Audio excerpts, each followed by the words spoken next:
मुस्लिम देशों का जो संगठन है ओआईसी, वो बैठक करने वाला है। उसने सारे मुसलमान देशों के बैठक बुला ली है 18 और 19 तारीख को। अगली तस्वीर दिखाई।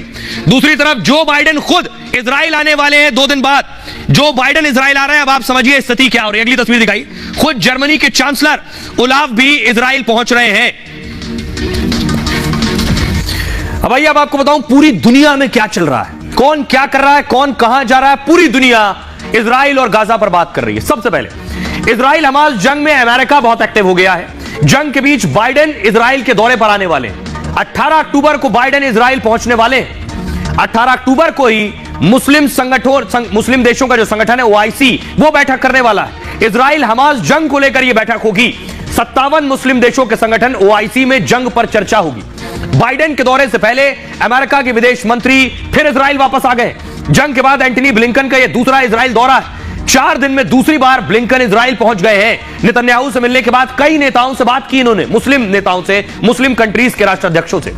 बाइडेन ने नेतन्याहू के साथ फिलिस्तीन के राष्ट्रपति से बात की है। बाइडेन ने दोनों देशों से पीड़ितों की मदद की अपील की है। अब्बास, जो कि फिलिस्तीन का दूसरा हिस्सा जो वेस्ट बैंक में है, उसके राष्ट्राध्यक्ष हैं, महमूद अब्बास ने बाइडेन से हमास को लेकर बात की। हमास फिलिस्तीनी लोगों का प्रतिनिधित्व नहीं करता है, यह कहना है महमूद अब्बास का। बाइडेन के साथ पुतिन भी सक्रिय हो गए।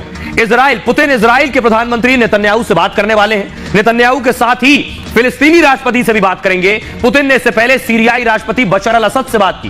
गाजा को मदद पहुंचाने पर दोनों में बात हुई है।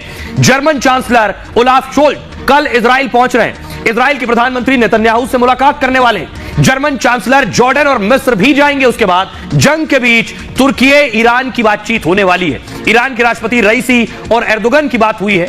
इजराइल हमास जंग खत्म करने के उपायों पर चर्चा हुई है। जर्मनी ने ईरान को इस बीच चेतावनी दे दी है। जर्मनी ने ईरान से युद्ध में दखल न देने को कहा है।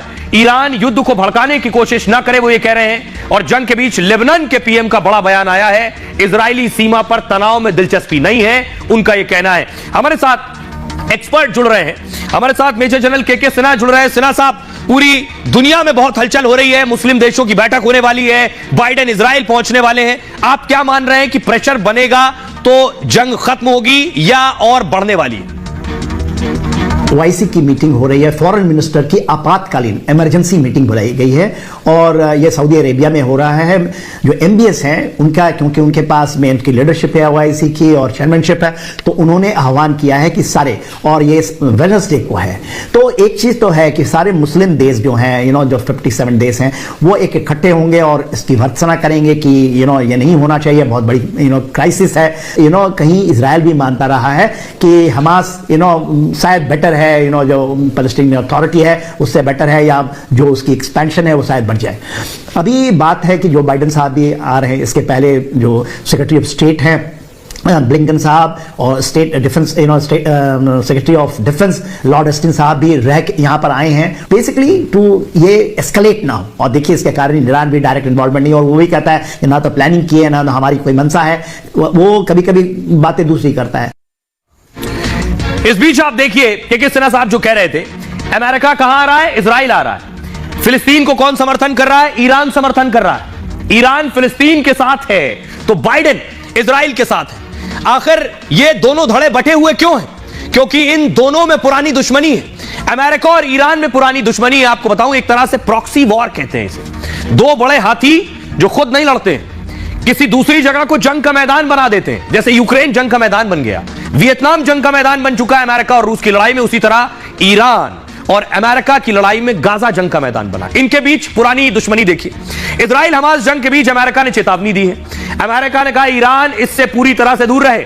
अमेरिका के ज्वाइंट चीफ ऑफ स्टाफ का बयान आया, हम ईरान को सख्त संदेश पहुंचाना चाहते हैं, वो इजराइल के खिलाफ कोई कार्रवाई ना करे। दावा है कि हमास के हमले के पीछे ईरान का हाथ है। 1 अक्टूबर को हमास के नेता ईरान में मौजूद थे। ईरानी राष्ट्रपति रईसी के साथ हमास नेताओं की तस्वीरें वायरल हुई। इजराइल पर हमास के हमले का ईरान ने समर्थन किया। ईरान ने कहा फिलिस्तीन को आत्मरक्षा का पूरा अधिकार है। लेकिन अमेरिका और ईरान की जंग देखिए क्यों पुरानी है। इधर देख रहे हैं इब्राहिम रईसी के पीछे आपको कासिम सुलेमानी नजर आ रहे हैं, जो ईरान के कमांडर थे। इनको किसने मरवाया? 2020 में ईरानी सेना के प्रमुख कासिम सुलेमानी की हत्या हुई। अमेरिका के ड्रोन हमले में जनरल कासिम सुलेमानी मार दिए गए। कासिम सुलेमानी ईरान के रिवॉल्यूशनरी गार्ड्स के कमांडर थे। सुलेमानी की मौत के बाद ईरान ने अमेरिका को धमकी दी। ईरान ने कहा हम जनरल की मौत का बदला लेंगे। सुलेमानी की मौत में इजराइल का भी हाथ माना जाता है, यानी इजराइल और अमेरिका ने मिलकर सुलेमानी को मरवाया। इजराइल खुफिया विभाग ने सुलेमानी की सही लोकेशन बताई और जिसके बाद अमेरिका ने ड्रोन हमले से सुलेमानी को मरवा दिया। अगली हत्या ईरान के एक और शख्स की हुई। 27 नवंबर 2020 को तेहरान में मोहसिन फखरीजादे की हत्या हुई। मोहसिन फखरीजादे ईरान के टॉप परमाणु वैज्ञानिक थे। उन्हें ईरान के परमाणु कार्यक्रम का जनक माना जाता था और अमेरिका कहता रहा ईरान को कि तुम न्यूक्लियर वेपन परमाणु हथियार नहीं बनाओगे, इसीलिए ईरान पर पाबंदियां लगा दी। हत्या का आरोप इजराइल की खुफिया एजेंसी मोसाद पर लगा। ईरान ने कहा हत्या के पीछे अमेरिका और इजराइल का हाथ है। ईरान ने कहा हत्या के पीछे कैसे अमेरिका और इजराइल की एजेंसियों ने मिलकर उनके परमाणु वैज्ञानिक को मरवाया, उनके कमांडर को मरवाया। अब सुनिए जरा नेतन्याहू कैसे ईरान को धमकी दे रहे हैं। בהיותנו חסרי מגן, שילמנו מחירים שאף עם אחר בעולם לא שילם.